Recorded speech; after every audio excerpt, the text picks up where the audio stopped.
चलो गांव की ओर। कभी सोचा है कि हमारी धरती माता को भी चैतन्य मिल सकता है? आइए एक अनोखे आत्म साक्षात्कार कार्यक्रम में भाग लें।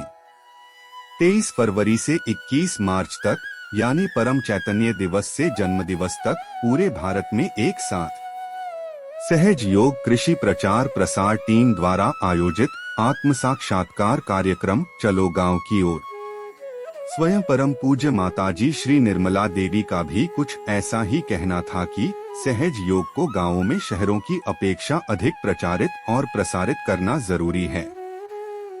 शहरों में यह अपने आप फैल जाएगा, लेकिन सहजयोगियों को गांवों में सहज योग का प्रसार करना चाहिए ताकि किसानों की समस्याएं और दुखों का समाधान हो सके।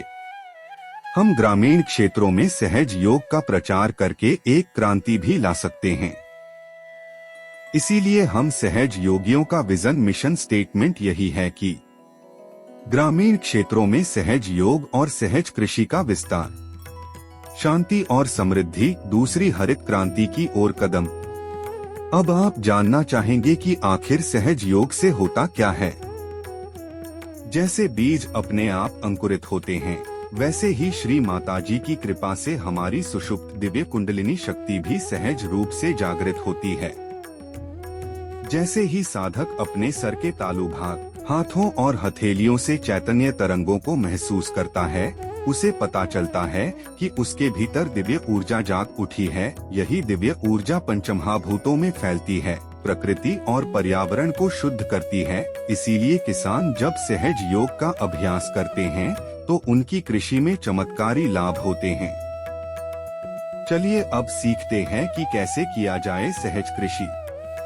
सहज कृषि तकनीक 4 आसान कदम। पहला कदम, सहज योग ध्यान सीखें।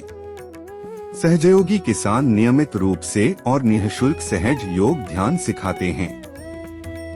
दूसरा कदम, बीज, जल और नारियल को चैतन्यित करें। श्री माताजी के सम्मुख इन्हें पूरी रात रखें ताकि वे दिव्य ऊर्जा से भर जाएं। तीसरा कदम, भूमि पूजन और हवन करें।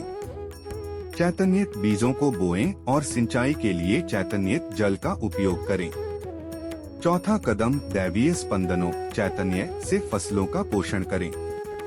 नियमित ध्यान और चैतन्य के माध्यम से फसलों की वृद्धि को समर्थन दें।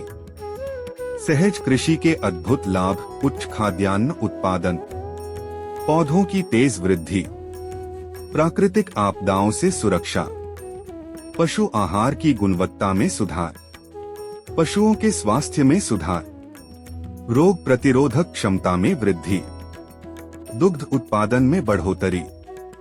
अब समय आ गया है, जानिए चैतन्य तरंगों का कृषि, बागवानी और पशुपालन पर प्रभाव। गांव-गांव में अलख जगाओ, सहज योग, सहज कृषि फैलाओ, सहज योग अपनाओ, चैतन्य पाओ। सहज कृषि के बारे में अधिक जानने के लिए वेबसाइट पर जाएं। जय श्री माताजी।